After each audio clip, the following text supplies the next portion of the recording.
back to the Funky Disco Hour on Twin Humanities. I don't know what that was. A cat has joined us for Funky Disco Hour. A siren or a cat? Anyway, shut up, you sexy ginger lozenge. I've got some news. Okay, who are you? So, I have no idea. It's late on a Sunday. I could be anybody. Who are you? My name is Paddy, and I be the ginger one. Who are you? I just said I have no idea. Okay, but more excitingly, go. I read today that. I saw that the Bloodborne Nightmare Edition's packaging was finally properly released. Okay. And it looks like a sort of a cardboard package with a clear plastic sort of Bloodborne over the front, and then you've got the metal tin with the books underneath, which then contain is it the quill and the ink and then the collector's edition, which is inside, which has got the art book, digital soundtrack, and the steelbook. Aye. But interestingly, I didn't know that America wasn't getting the Nightmare Edition. What? Yeah. That doesn't seem right. There were differences with Dark Souls. On the original Dark Souls, we got a crappy cardboard package for it. America got a tin. Okay. And they had the art book was a different way round, whereas I think ours was horizontal. Theirs was sort of vertical, like an old ladybird book. Okay. But yeah, it's Amazon.de, so Amazon Germany has given sort of the first decent picture of what the Nightmare Edition is going to look like. Okay. And it's only one retailer in the UK, although I believe other retailers are kind of sneaking them in from elsewhere in the EU. Because we saw Gamer doing it for £100, but Base.com have got it for 90, and I'd imagine that they're probably sourcing theirs from elsewhere. Yeah. So I'm kind of leaning towards that, although I might get a little bit of mall discount. So I might see if I can just get one in a local game, and that might end up being about the same price as the base one. Yeah. So I'm going to inquire into that next week. Yeah, the packaging on the face of it looks quite nice, but I'm curious to see the tin underneath and just exactly how good it looks, because it's a leap above the normal collector's edition. But I'm a Souls nerd, so of course you are. Yeah. Of course, you're going to buy one of each version of the game, aren't you, clearly? Yeah, to the sake of completehness. I have 3 copies. Why? Don't know. Well, the thing was with Dark Souls 2, that there were so many retailer incentives. I got the version with the statue from Amazon because it had the metal art card. It did. And then Zavi over here were doing the comic book, which was really beautiful, and with the slipcase and stuff. I traded in a load of games to get the version at game with the t-shirt, and I threw £15 at Martin Charlton to get his version with the poster. Wow. So I ended up getting most of those. But as a little sort of veer off from there, I contacted Namco Bandai UK last week to see if there were any special editions or retailer incentives coming for Dark Souls 2 Scholar of the First Sin, and there are none planned. Oh, okay. Which good. Seems a bit bizarre. I think that's good. Why? Because it means when I buy it, I've got it, and I haven't got to worry about stuff that I missed. I mean, we talked for a while before Dark Souls 2 came out about, which version you're getting, which one are you getting. I mean, you've bought what? Like, I think I was counting 86 copies of the game there. I got the one with the statue was PS3. Yep. I got the Xbox 360 one from Zavi with the comic. Then I got a regular copy from Game to get the one with the t-shirt, and I think really the only thing that I didn't get, I wasn't asked about an iPhone cover, but really I think HMV had the Japanese cover, as part of their lot, but that was the only one that I didn't get. Really, because the printing was shit. Yeah, but I mean, look at it this way. Now you can buy it, and you're done. You've got it. Yeah, but I would kind of like if there was something with it, even if it was like a key ring or a T-shirt or just something to make it a little bit special, because it's, you know, there's a lot going into, especially the PS4 and the Xbox One versions. There's this graphical upgrade which we've not even really seen yet. No, because even the PC one's leaping up to something like, is it like DirectX 11 or 12 for this? So it's going to be prettier again than the PC version is currently now. So nobody's actually seen the graphical leap that is going to be there. Fuck knows. It might even be that lighting engine might be back. Really? Nobody knows, but nobody's seen that yet. No. So it just seems like it's the first Souls game on a new console, especially, you know, with the contrast of Bloodborne being over in the PS4 arena as well, and trying to, at least on the one side of it, trying to attract the people that are already buying Bloodborne for the PS4. To rattle the cages of the Xbox One folks who aren't getting Bloodborne and might throw themselves into this because, you know, maybe their friends are playing Bloodborne or whatever it is. I really like Dark Souls 2. I don't think it's perfect, but I think it's a great game, and I think a lot of people underestimate it. But I like it when a game is celebrates something a little bit special, rather than it just being the common or garden box. But would you say that a re-release version is the place for that sort of thing? Would that not be the sort of stuff that's best? I mean, and has been heavily investigated on the standard retail edition. You know, my house is full of stuff, and while I like stuff, and I'd like more stuff, I don't know. I kind of like that it's just releasing clear, and it's like, right, you buy it and you've got all of it, no messing. Well, yeah, but if there were retailer incentives as well, that wouldn't take away from your informed decision just to get the game on its own. Bloodborne coming in the Nightmare Edition and the Collector's Edition doesn't take away from the fact that if you just want the game on its own, you can buy the game on its own. Yeah, but the crushing part is you know there's stuff there that you could buy that you haven't. Yeah, and that's the angle. That's your own brain saying, but you didn't get the comic though, did you? This is the devil on your shoulder. Yeah, that does not want to make an informed decision. It banishes the devil. My informed decision with Dark Souls 2 was all of it. Yeah, that seems entirely reasonable. I found a way, which feels like in the back of my head I should be walking up to a window in like a lost scene from Beauty and the Beast and just like singing out across Derbyshire. But yeah, I don't know. I'm a little bit surprised. I'm kind of underwhelmed by the cover art a little bit, and I just like to see it celebrated more, because there's an unknown entity there, and obviously there's still a way to go until April, and perhaps really the push for Dark Souls 2's promotion comes in the wake of Bloodborne, and so it can kind of surf on a wave of hype and publicity from connecting to that. I don't know. I mean, that would make sense. It's going to be Souls month, isn't it? Sort of. Yeah.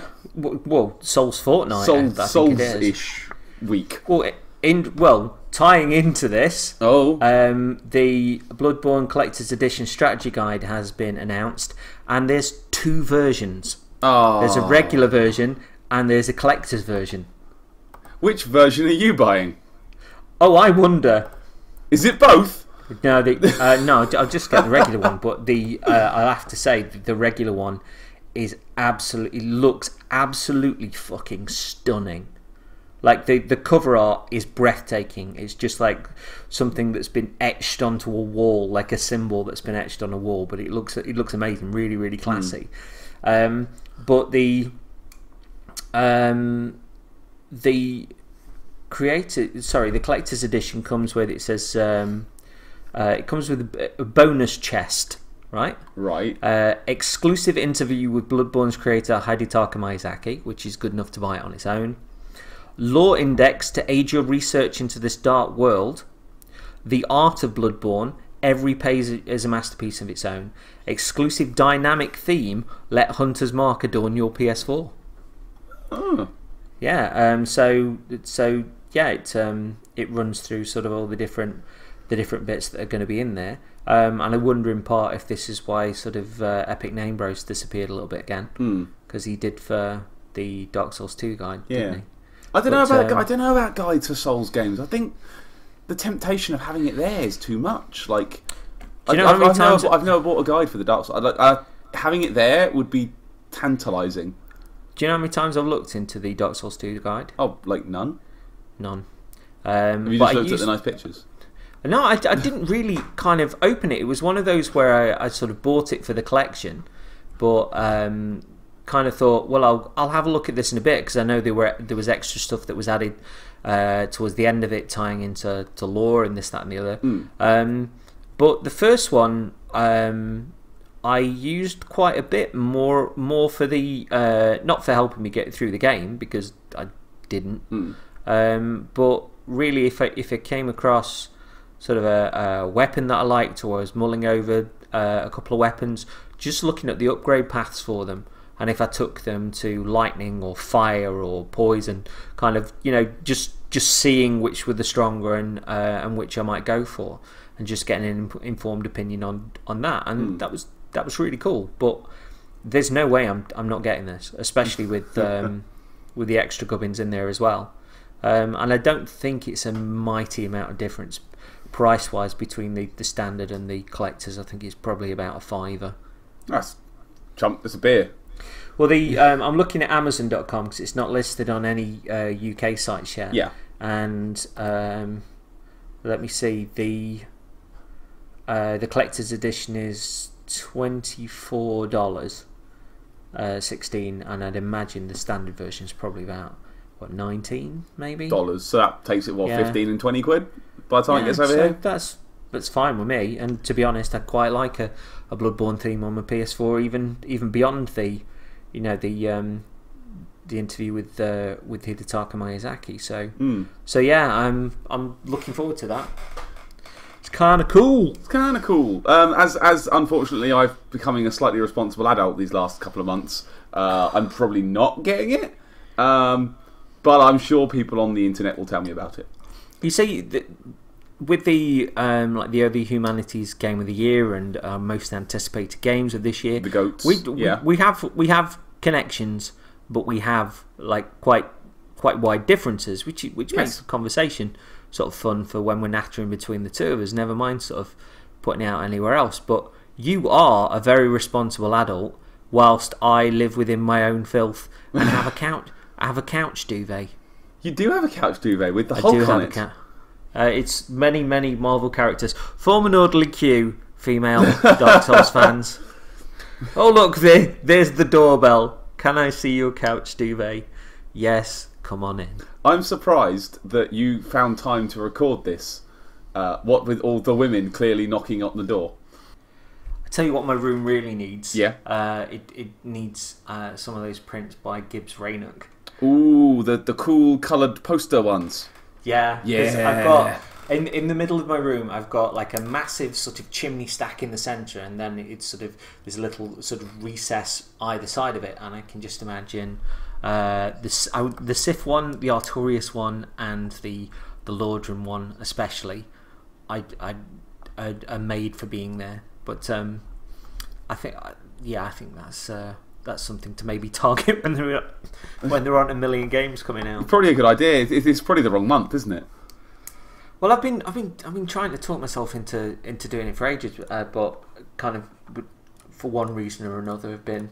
I mean, I was going to do it before I had that back injury, and then that things swayed in different ways. But yeah, those need to be in my room. But anyway, swaying back around again. I mentioned on I mentioned I mentioned on the. What are you laughing at? It's a good noise. I enjoyed it. I mentioned on the new the Humanities that I've been watching a lot of Twitch. Yeah, you did. Yes, which Twitch? Well, I've been watching sort of a lot of folks play stuff. I mentioned Flamingo Fuchsia's did a no death run on Dark Souls, and I think she got through to New Game Plus before she died. Insane. Which is just stupendously talented. There's a number of people I've been watching. CV, It's doing sort of a Dark Souls run at the minute. I've jumped into that. Who else? Jen Denise is very, very good at PvP stuff. But the main one that I've been watching like really, really addictively of late is True Talent, who's an English guy from near Manchester, and I know plays a lot of Street Fighter as well. But I tuned in yesterday, and he was working on a build, but was really trying to to deconstruct the build, and sort of talking everybody through why he was doing what he was doing. And he got into level 150 and stopped leveling, and was looking for high level players. So he was looking for players that were like level 300, right? To fight. And he'd gone with the what's the version of the Drake sword in Dark Souls 2? Drake sword. What? Because it's called something like the Drake Seed Sword. Or it might be the Drake Wing Ultra Great Sword. Oh, the one is that the one that kind of looks like it's got like a cheese knife end? I don't know. It looked kind of swordsy, but kind of swordsy. Yeah, that's the reason that you tune in. Is it a bit swordish? It looks quite swordish. It's a bit of a beast, but I'm just trying to. No, that's not. Is it the one with wings? No, it isn't that one. I'm sure it had Drake's sword in there, but I can't remember sort of quite what the sword's name was. Yeah. Let me hold on. I know this isn't good radio, but I do apologise. Master of Foley. He's not really typing. It's a set of small drums he's got near the keyboard. It might be Drake Keeper Sword. Okay. Is that what I've just said? You said Drake Wing. Drake Keeper Sword, possibly? It's like, it's kind of fat. Yeah, I think this is the one. Okay. There's a thing on Fashion Souls here, which was part of the build as well. Yeah, I think it is the Drake Keeper Sword. Okay. But with the rest of the outfit, he went complete Fashion Souls. He wasn't going for like armor and stuff like that. But he was showing the difference, like sort of matching up against like a pillar in the game, and then sort of doing a swing attack, and then trying it with single-handed, and then the R2, and just like different variations to see how far one travelled, how he could pace himself like against an enemy and stuff. And he had Ricard's rapier in his left hand instead of a shield. And when he was going into when he was invading folks, he was saying about don't attack first, wait for the other person to come to you and react rather than attack. And he was sort of running me through like all of these strategies of PvP and reading the player and saying like, look, when he rolls back, he rolls twice.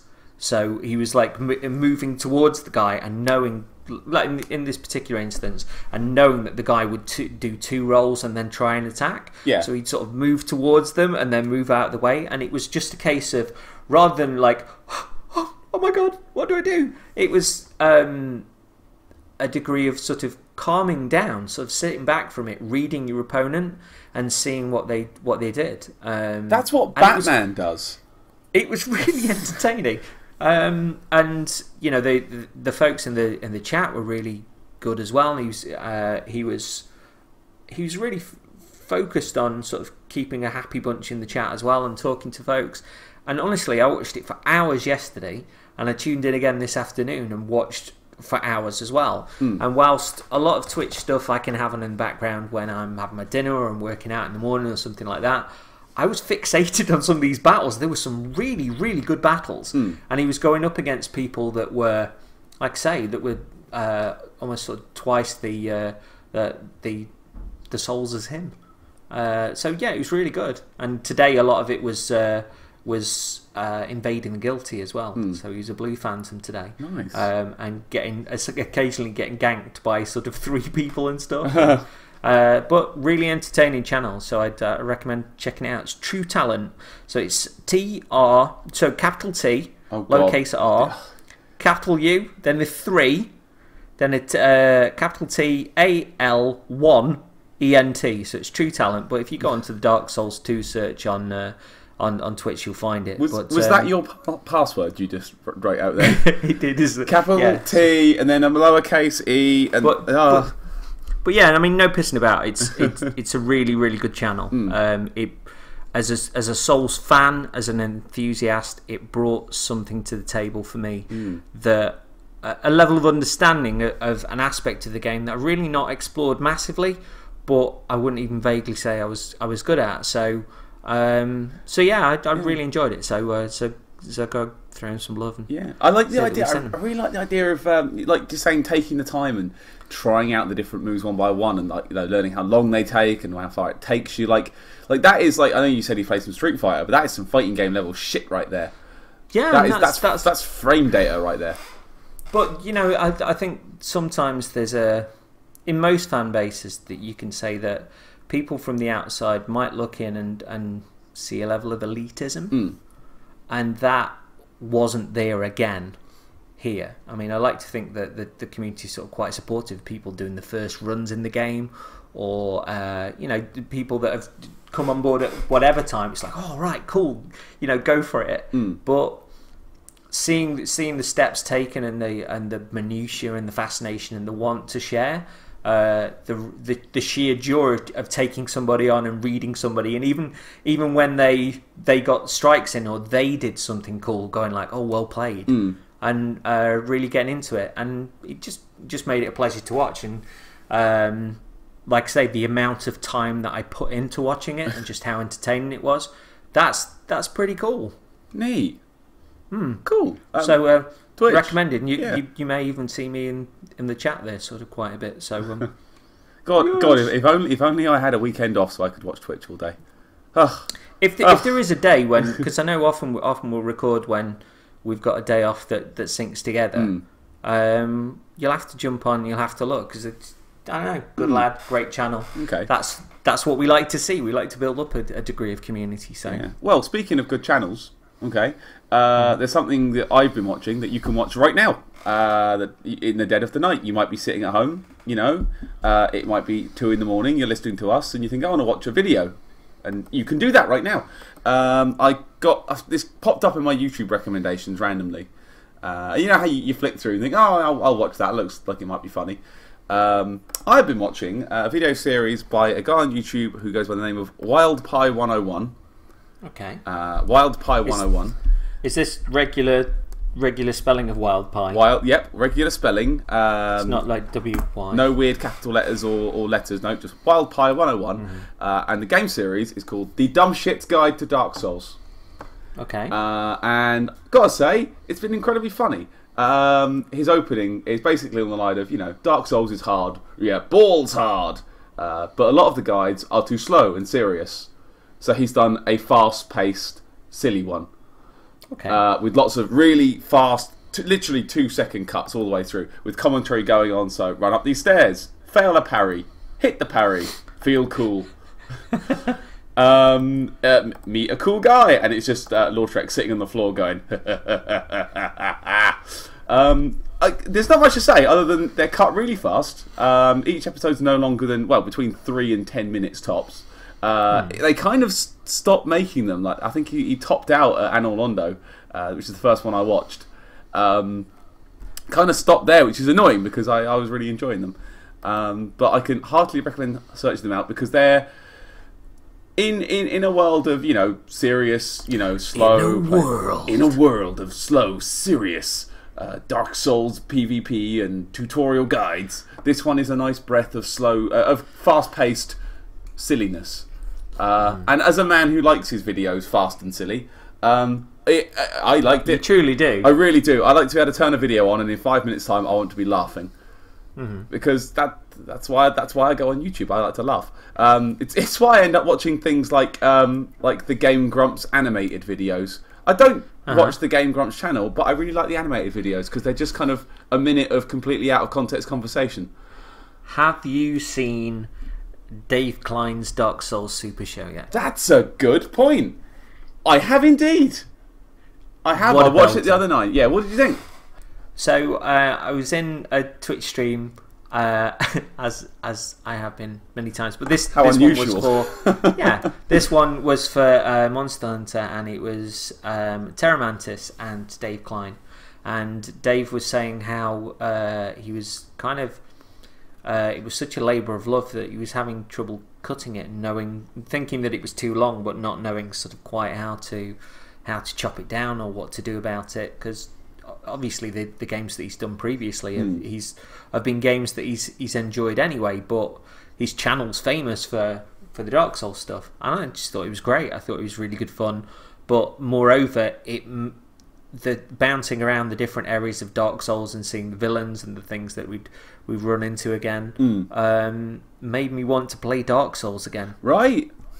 Yeah, because it's been ages since I've done it. Isn't it? And even within the Twitch streams, and seeing folks play Dark Souls for the first time and overlaying the template of when I first did that, that mixed into sort of Dave's show as well. It was a degree of right, because it's a great game to restart. We've covered this before. It's a great game to run into anew, but it's been long enough for me that I kind of want to do it. Yeah, I'm the same. I haven't touched it in a very long, since we're talking pre-Dark Souls 2 here. I haven't touched it in a while. Yeah, maybe that could be something fun to do soon. Well, I was talking to our friend Sean McElroy this afternoon, and I wouldn't say friend. I love Sean. We love you, Sean. But when we were first playing Dark Souls on when you first picked it up on PS3, and I was going through it with you, I picked up the Xbox 360 copy to go through it with Sean in the same way. That you did. And I haven't spoken to Sean about Dark Souls for quite some time, and I didn't realise that he's put about 200 hours into it. Yeah. And he's gone through the DLC and everything. But Sean suggested that it would be cool to maybe do some Twitch streaming when the Scholar of the First Sin comes out, and have all three of us going through it on Twitch stream. Ooh. Because obviously you got your multiple summons and stuff, and I was like, yeah, that'd be kind of cool, because I've got a lot of time for Sean. I think he's a good lad, and it just sounds like it'd be fun to do, and get other people involved, and they can see just how bad we are at it. Well, and if you can have up to 6 people in a world at any one time, we got a party going on right there. In a world. Here's a question. That's brilliant. Do you know if they're increasing the amount of people you can bring in? Because that would break it, surely. Me and my 5 friends are going to go take on the bus. Well, it's let me see. So Scholar of the First Sin. Again, this isn't a keyboard. He's just got a small set of drums. It's just like a little mouse. You're just not picking up the symbols. Yeah, exactly. So 6-player PvP. I don't know, because I know it's just said that there are up to 6 people that can fight, but I don't know what the combination of that is. Is that maybe 1 host, 2 summons, like a red and some blue? What could it be? That sounds like a porno. 1 host, 2 summons.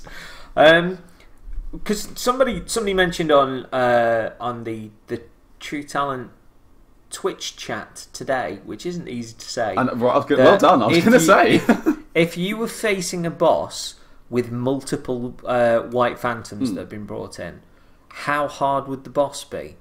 Would the boss then uber scale up? Considering the amount of people that are there, because that sounds cool. Yeah, I mean, you can trivialize some of the bosses with 2 or 3 people. Like the one-on-one bosses, particularly, are say for example, Ornstein, or fake real Ornstein, however you choose to read it. Way easier with 2 of you. Way easier with 3 of you. Like on your own, that's a pretty tough fight. But with 5 of you, I mean, forget it. Just stand in a circle, throwing magic at him and laughing. Because I'm curious as to how they incorporate this, because we're going to get a slice of this in about 2-3 weeks, aren't we? Because the update is coming for PS3 and 360, which isn't going to include the PvP, or I think it's just including the actual scholar of the first sin himself. I don't think there's a few bits coming. I know that, but I kind of don't want to touch that. Well, that worries me because I know we're doing our run at the moment, and I'm worried if that's gonna like overlay stuff on our playthrough that we're gonna see out of context. I don't know. I mean, would it only trigger if you've seen the scholar at the start? I don't know if it's going to be imperative. It'd be cool if we were just going through a bit that we'd gone before. It's like, who the fuck is that? Because you know that the scholar was in the trailer. No. You know when they did the trailer announcement for Scholar of the First Sin, everybody went, "Oh, that looks like a new boss." It was like this really tall, sort of twisted, mangled thing. Oh yeah. Apparently, that's the Scholar of the First Sin. Ooh. So I don't know where he turns up or how he turns up, but I'm really excited about that because I've mentioned before that I'm at this point I'm probably more excited about Dark Souls 2 Scholar of the First Sin than Bloodborne. Although I am going to a Bloodborne lock-in at game in Nottingham on in the middle of February, and hopefully we'll do some Twin Humanities stuff there as well. It'd be nice to get some interviews down there. So if you do fancy going, get it sorted at game. It's not confirmed yet that I'll be able to do sort of interviews and stuff, but I have approached them and I'm working on it. But yeah, neat. Yeah, it'd just be kind of cool to. I mean, when we're down there to see if people have played the Souls games before, or perhaps they're just seeing it as a big PS4 release and they're just really excited about the stuff that they've seen. And in the same way as folks picked up Dark Souls and it was like, well, there's another game. And a lot of folks that have got 360s ended up buying cheap PS3s just to play Demon Souls. It's going to be nice if those people can go back to the previous games, and obviously with Dark Souls 2 coming a couple of weeks later on the new machines, that's really neat. But I'm just curious to see where the land lies between Souls veteran and somebody that's just got a new machine, that's just seen the game and just thinks it looks fucking cool. Yeah. So, yours. I'm really hoping for the poor person who turns out going, this is the new Devil May Cry, right? Well, yes. Is that such a bad thing? If so, however somebody's approaching Bloodborne, whether it be, I really like Bayonetta, or I really like Devil May Cry, or I really like Victorian stuff, or maybe it's because I think they're doing The Order's going to be there as well. Maybe some people have turned up to see The Order and will sit in front of Bloodborne and go, wow, because there's a few bits that are Victorian bits that are coming out next year. Not just those two games, but Assassin's Creed, whatever it's called. Victory, is it? Victory, yeah.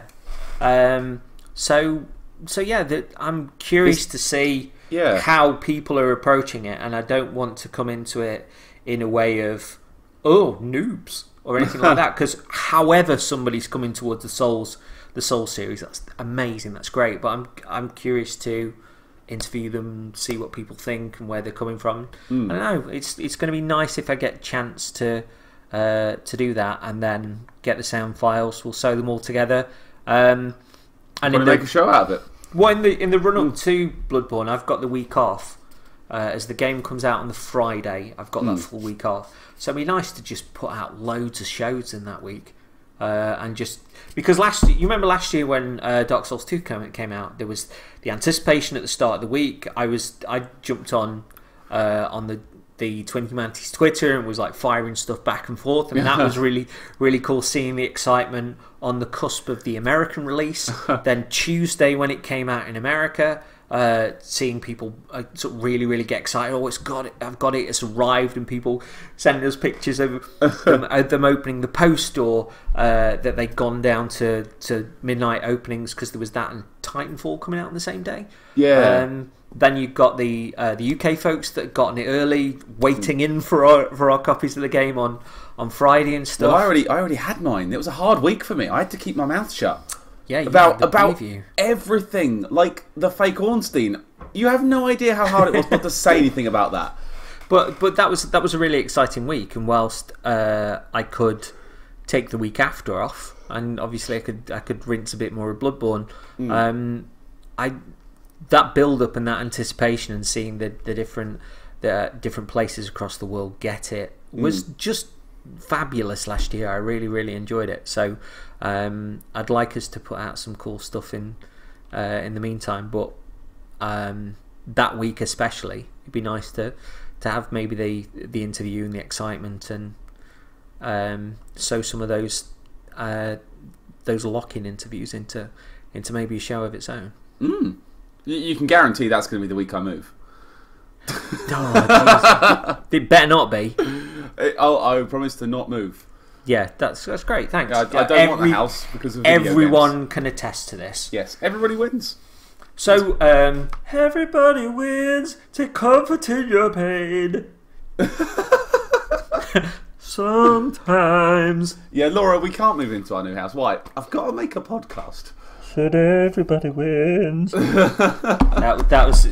It wouldn't be one of our podcasts if I didn't speak a little of the show into a cup or a box or under a table or rush to a bathroom to get a magazine. Master of Foley. Yeah.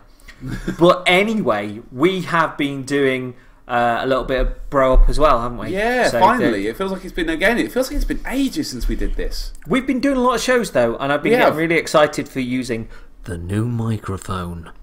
Oh, that sounded good. Hello to all you truckers out there. This is going to be great fun to edit, by the way, because I have to mess with the volume, so I'm going to have to pay attention, because we might have deafened someone. Smooth jazz. So we were in the Lost Sinner this time, weren't we? We were in the Lost Sinner. Because dude, you defeated the Lost Sinner. Inside. You defeated the gargoyles. I had. Funnily enough, it hadn't happened in my game again. Although we had an amazing lapse of success in your game. Yeah, I can't really put that down to your performance because I was up. If there's a particular build that I'm doing for my run of this game, it's completely haphazard and unfocused. Yeah, that's been because we've been doing challenges. Like I think our builds haven't been as focused as some would make. So ours are a bit more slapdash, aren't they? I still like the idea of the Lobos Junior sort of peeve thing of wear what you find. Yeah. Which just sounds ace. But I've just been all over the place. I've sort of used a bit of a black steel katana and I've not really particularly enjoyed it. Obviously last time we did Team Pantu Punchu, which was just underpants and cestus. Would you say we were underpants and underpowered? I would. Yeah. You lost sinner. Underpants and underpowered. Golden gloves. Living room cornflakes. Where were we? Matchbox Foley. It's not really a matchbox, it's a sheet of aluminium foil that you're using to simulate a matchbox, isn't it? What was that? Guess the item. It's a new feature. What was that? Okay, do it again. I can't because it would give it away. Is it something like a packet of sweets that's rolled, like a packet of toffee poppets? That just sounds like you dropped your keyboard on the floor. No, that was a clue. I can't guess it.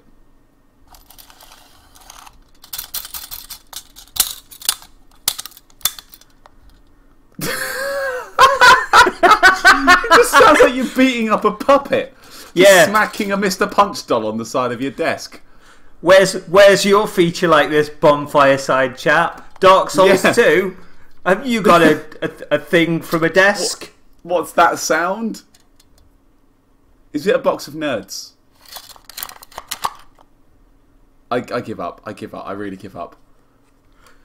Hey CJ, what's that sound? The answer is tape measure.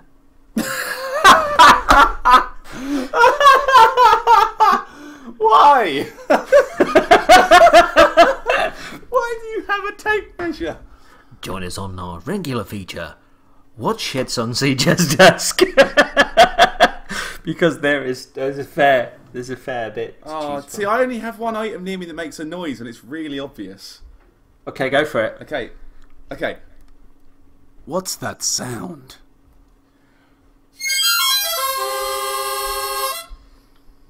Is it that time that you sat on a mouth organ? It is that time. That is exactly the time. That's now. This is the harmonica that I bought particularly to piss off my wife. And let me tell you, it has been a 100% success.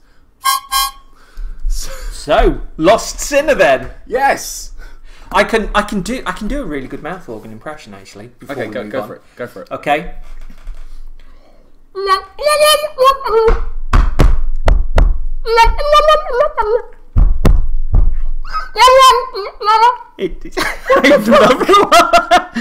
Sorry. You sound like a clanger. It was. Sorry, I really don't like cats and find that stretching them is fun. And then smashing them on the side of the table. I know. It sounds like that sounded like a Paula Abdul tape that had got stuck. So, anyway, the Lost Sinner. Sinner chicken dinner. So, what was the challenge that we set ourselves and others? Okay, the challenge we set, and I believe I remember this correctly. The first layer of your challenge cake was to beat the Lost Sinner with a large sword, because the Lost Sinner has a large sword. Okay. Large sword versus large sword. A battle of the ages. The level 2 cake, the 2-tier cake, was to beat the Sinner with a large sword, but you must two-hand that sword. So large sword in 2 hands. And level 3 of that cake, I have slightly forgotten. I believe it was with that and also no Estus? Or was it naked? I don't know, because... I can't even fucking remember anymore. Because we started this still wearing underpants and then with big swords, and I quickly asked if the rules meant that one of us had to have a big sword and one of us didn't. There was a general degree of confusion because we hadn't put in that degree of minutiae, so I quickly swapped to a spear. Because I'm still lost. I still don't know what weapon I want to go through the game with. So I just went spear. Yeah. So you failed at the very first. Yeah, of course. Oh, bless. This is the jumper that I wear. By the way, I've now checked because we planned this. The Uber Kudo Cake was beat the Sinner, two-handing a big sword, naked with no healing. That's right, Nudo Kudos. I've forgotten about the concept of Nudo Kudos. Oh dear. Nudo Kudos. I don't think... Well, let's talk about the level before we get there. We popped in and helped each other out in each other's levels again. What do you think of the run-up to the Sinner? I completely forgot about where the giant bogies were. And when one of them... Because you've got the one that... When you go down in the elevator, you've got the one that comes out to the left. Yeah. And then... there are the ones 2, aren't there? Yeah, but I kind of forgot about one of them and got mauled. But yeah, it's been sufficiently long since I first went into this with a degree of fear.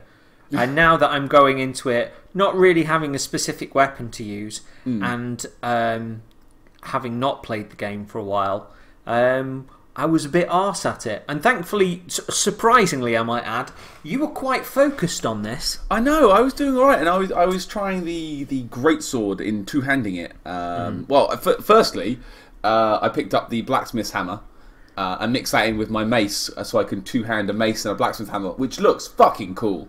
Like, fucking cool. Like, meet my friends, the hammer and the other hammer. It's great. But yeah, I've tried to up my strength a little bit so I can manage to two-hand the greatsword, the Cloud Strife sword, as they call it.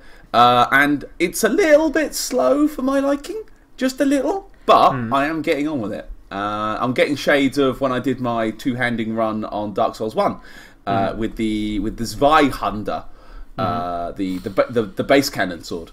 And I've got to say, I'm getting used to this giant, ridiculous chopper. Nice. Hold on, I'll get the tape measure out. Oh! But it was one of the reasons why it was nice to go back to the spear in many ways was that was how I first went through Demon Souls. And although you were as did I. Yeah, and although you were kind of laying in with the aforementioned massive chopper, it was nice to kind of, you know, smack him from distance with a spear and almost like, I helped. Plus, because I've really spammed up on arrows, particularly the lightning arrows and poison arrows and stuff.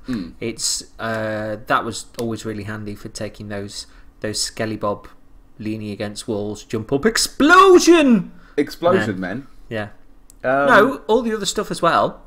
Skelly bob leaning against walls, slumped, getting up, explosion, man. With the intonation.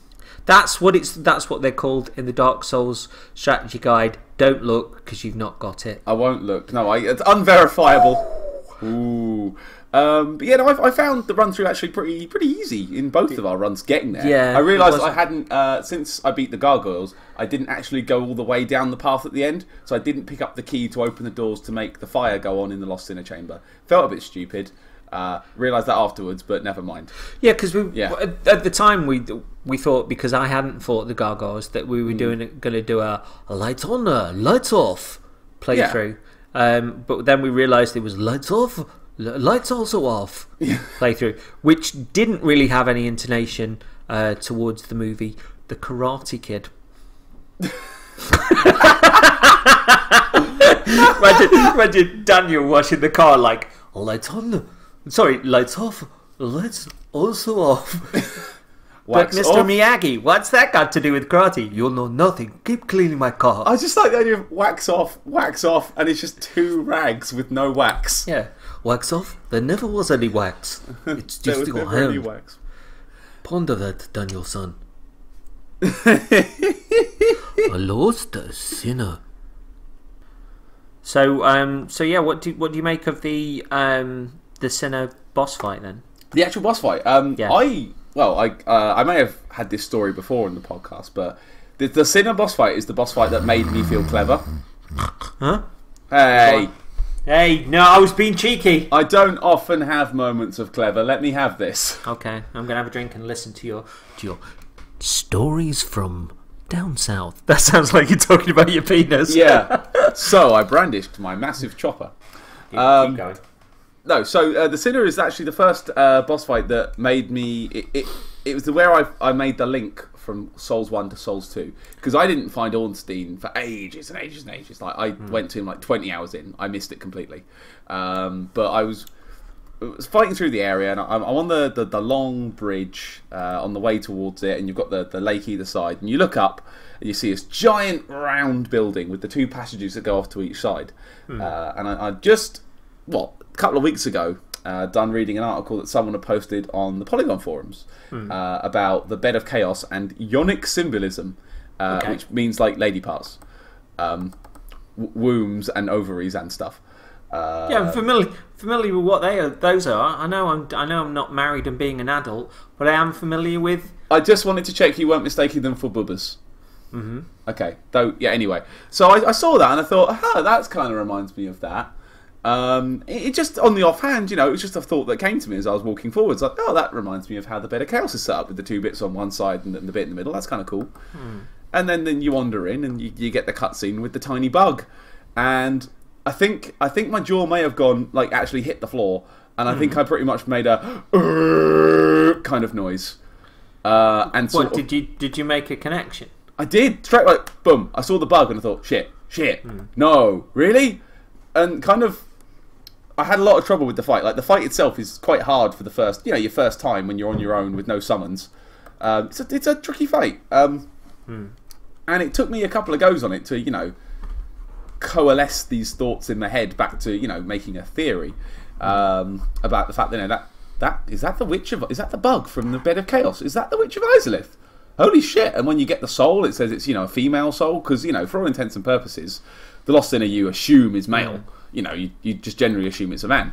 And then you read the soul description and it's like hers. And like the item descriptions are her and she. And you're like, ooh, hang on. Wait. Ooh. And you make that connection. And then I felt smart. And I think once you look it up, obviously there are connections with other bosses as well. But that was the first one where I really made the connection like in a second like that. And then from that point on, I was staring at every single boss looking for tells. Like looking for little bits, little symbols. And that they didn't really give me many more. Other than the obvious Ornstein living in Hade. There weren't many that jump out. And because a lot of the Dark Souls 1 boss souls you only get on New Game Plus, something I still haven't quite really bandied that hard into yet. And I only really made the connection once, you know, you read online that people have gone into New Game Plus and found these souls and, you know. But I still kind of have that as my own discovery. Like I still, for all the people on YouTube that kind of think, but if you look at this and look at that and that one's clearly that, and think, oh, that's clever. This one feels like mine. It feels like I found that, and that makes me happy. Well, you said that before, within the fact that when we first started the podcast, I was experienced with Demons and Dark. You were just coming to Demons, but you had Dark Souls 2 before release.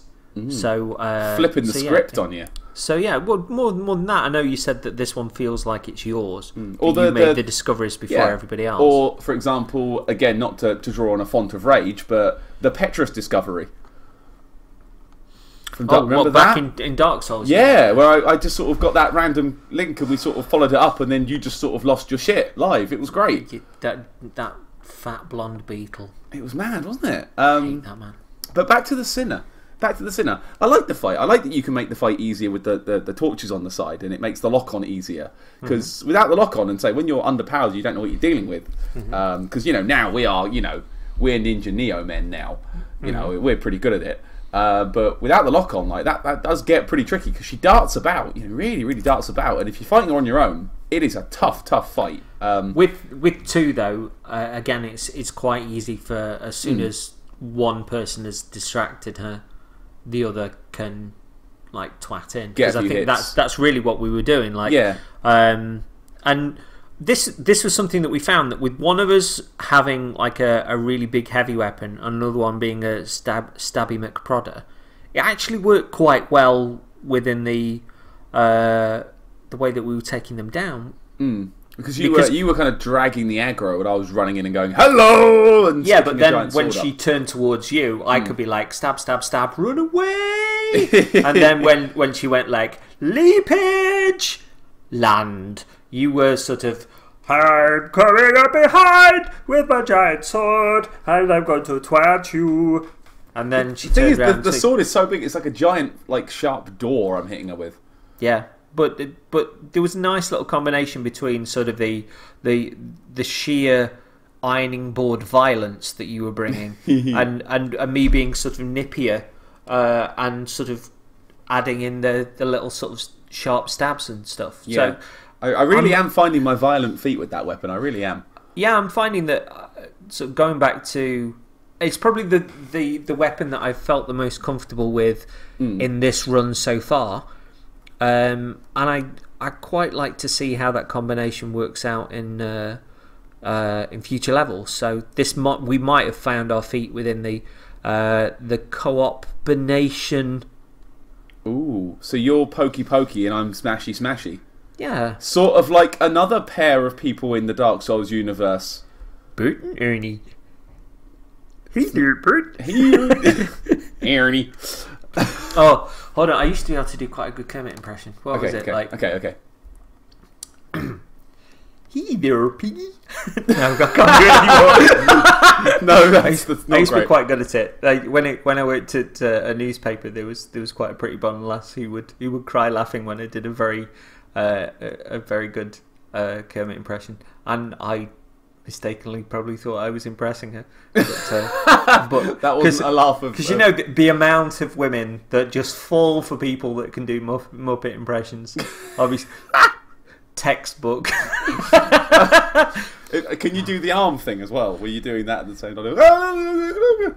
I don't know if I did that.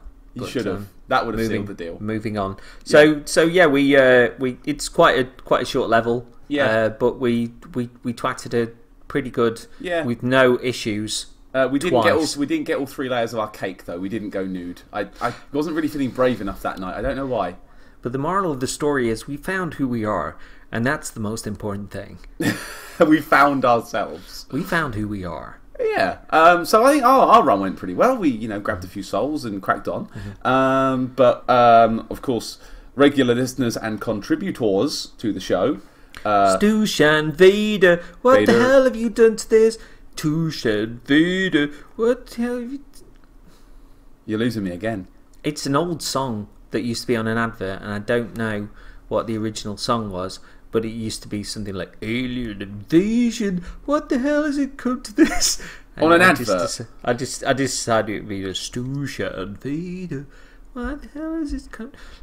Yeah, so they did a video. Yes, they did a video which we watched, and they ran around in their pants. So big tick there with giant swords. Yep, and were very successful. Yeah, well, I actually enjoyed watching them because they seem to be having a slight touch of the me and yous as far as they went on the first run they did through Vader's world.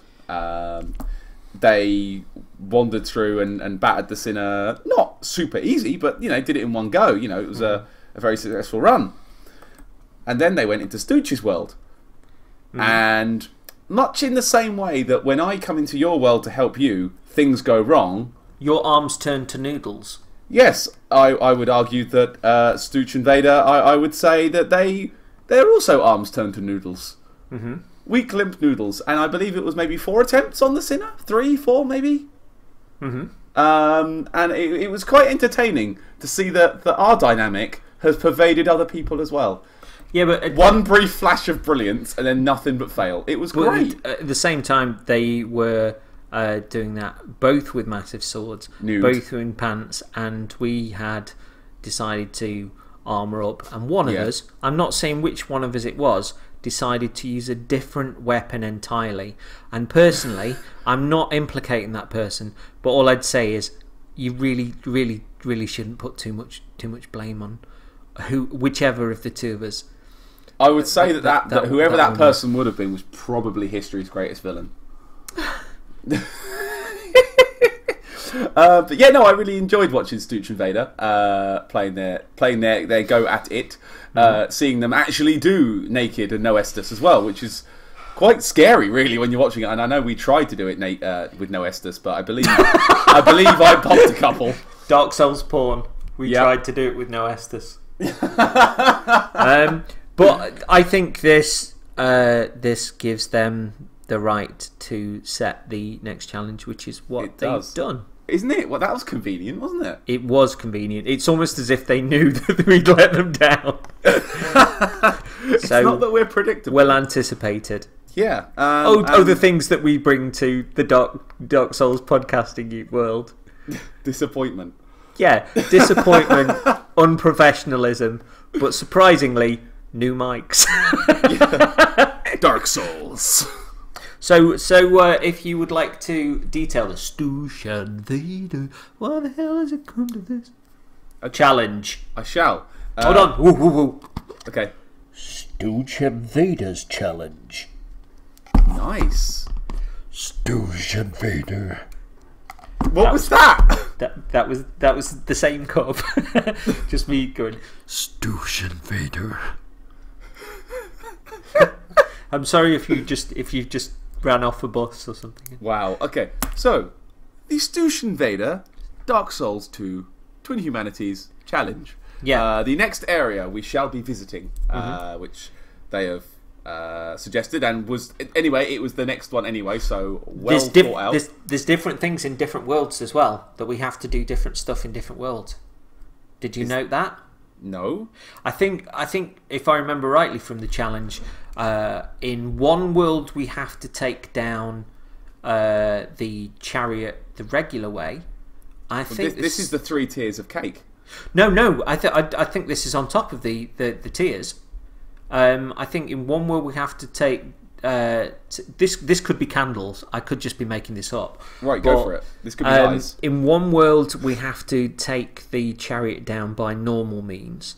Okay. And in the other world, we have to take it down with arrows. Like with because there's two ways of taking the chariot down, isn't there? There are. Yeah. You can cheese it with arrows, or you can do it what I consider the proper way, where you open you close the gate and smash his face in. So there's normal cake and there's cheesecake. Ooh! Wait, but that's enough. Okay, let's detail the triple layer normal cake because that's what I've got written down. layered, layer 1. Layer 1. Did that come through? Because I was just speaking through my hand. It was okay. Let's try a different thing. Hold on. This is a container that had some vitamins in. It's got a really small lid, so I'm gonna have to purse my mouth. Wow. Okay, it's like a trumpet. Layer 1. That's good. Do you know this isn't a Dark Souls podcast anymore? This is what stupid noise can we make? Yeah, it's quite childish. It really is. Layer 1. No. You are not taking that away from me. Right. Layer 1. That sounded like a lady's voice. Layer 1 is to simply kill the chariot demon. To go in, to kill the necromancers, drop the gate, kill the demon. One layer of cake. Even the basest of men should be able to accomplish that. Basest men. Yes. That sounded like a link from Seinfeld. Are we ready for layer 2? Go for it. So this is a glass that's filled with shells that I picked up from the beach when my dad moved to his new place, because my dad and I have kind of a push-pull relationship sometimes, and I just thought it was quite a nice thing to have in the flat. Is it half full or half empty? I'd like to say half full. Okay. Quite positive. Should I do the lady voice, or should I deepen it? Deepen it. I'll do a different accent as well. Okay. Layer 2. That was good. You need to first kill 2 of the necromancers in that hallway. There are 3. You must kill the first 2. Skeleton's a fair game, but you must leave the final necromancer alive, the one nearest to the gate. Again, lower the gate, smash the thing, kill the chariot by leaving one necromancer alive. Tricky. Are we going for layer 3 now? The Uber Kudo Cake. The Kudo Cake. Hit it. I need another container. We need another receptacle. Right, hold on. Moving away from the microphone is a Twin Humanities edition. Right, this is a container that contained Itsu noodle pot chicken, a delicious chicken soup with an Indian twist, heated udon noodles, and dried tomato and courgettes from Italy. We really do keep you up to date on all the hot Dark Souls news here, don't we? Yeah, what a shit heap. What a shit heap my flat is. Right. It smells very chickeny. Layer 3. I didn't really think about that before I was going. It was like I was riding a wave that was going to kill me. Just going to put this back over here. Carry on. Go for it. Layer 3. Layer 3 of the cake is to leave every single necromancer alive. Go to the bottom, drop the chariot, drop the gate, kill the chariot. Skeleton's a fair game, but the necromancers must stay alive. That is a very, very tough challenge, and they've also added the wrinkle of no life gems. Do you think that we're going to complete this challenge? I would like to try, and I think we can go for the cherry on top as well. There is a cherry. Okay. The cherry is to do it mid-rolling without a shield. Right, you that's going to be fucking evil. You remember the little glass of shells with the beautiful story around it, and I hadn't really thought of it in a kind of ethereal way of it being like, is the glass half full or half empty? Correct. I think we'll fuck this one up majorly. But let's see it, Stuch and Vader. See what you do. Yeah? Yeah. Bring it, people from across the world. Yeah. Video recording capabilities and your underpants. You can video it so we can see you not do good. We can just do it, fail and lie. Yeah. But we won't. We won't. We have integrity if we tell you how shite we are. Yeah. Which is what will happen. We are shite. I mean, there's no getting around it. We're not very good. But you're an adult. I'm just some sort of aging man-child, like a broken beast stumbling through the forest where he was once king, looking at his own reflection in the river and singing James Blunt songs. Into a pot of pot noodles. No, this was a different story. It's not always about echoes. That wasn't really echoes. That was more reverb. I clearly need. Oh, that was a good noise. That was. You ready? I thought you were going for another noise there. No. Okay. It's just that noise. Here's another noise. Wow. Hold on. This could be like if this was oh, that was good. If this was Bonfire Side Chat, we could go. Because it sounds like like you're near a bonfire. I was setting the mood. Okay. I was trying to think how Bonfire Side Chat start their shows now. You're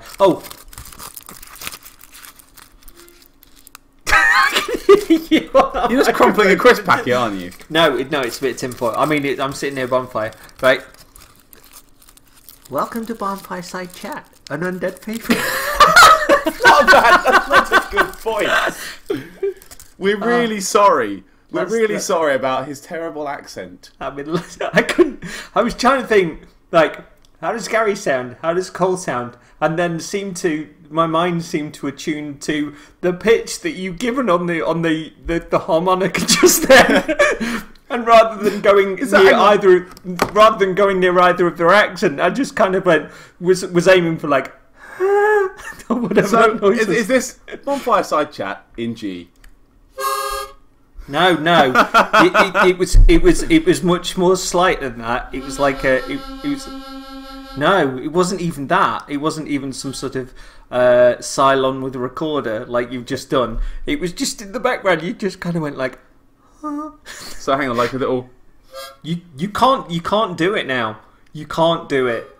Anyway, that's our show. It's as broken as usual, but there's some news in there, and there's some opinions. There's a number of echoes and a challenge. And a challenge. What more do you want? Yeah. So we look forward to hearing about your Kudo Cakes and if you earned them or if you didn't. As always, you can reach us on the Twitter. Everybody knows where to find us. If this is the first time, that you're listening to us, apologies. Also, hello. It's usually a little bit better. No, it isn't. I'm quite chuffed with how all over the place this is. Hugs emoji. But thanks for joining us around the bonfire. Wow. So just go to @twinhumanitiespodcast at Twitter and you'll see all the links and all that sort of stuff. Big kisses to everyone. We love you. And bye. Again, bye. Bye. Bye.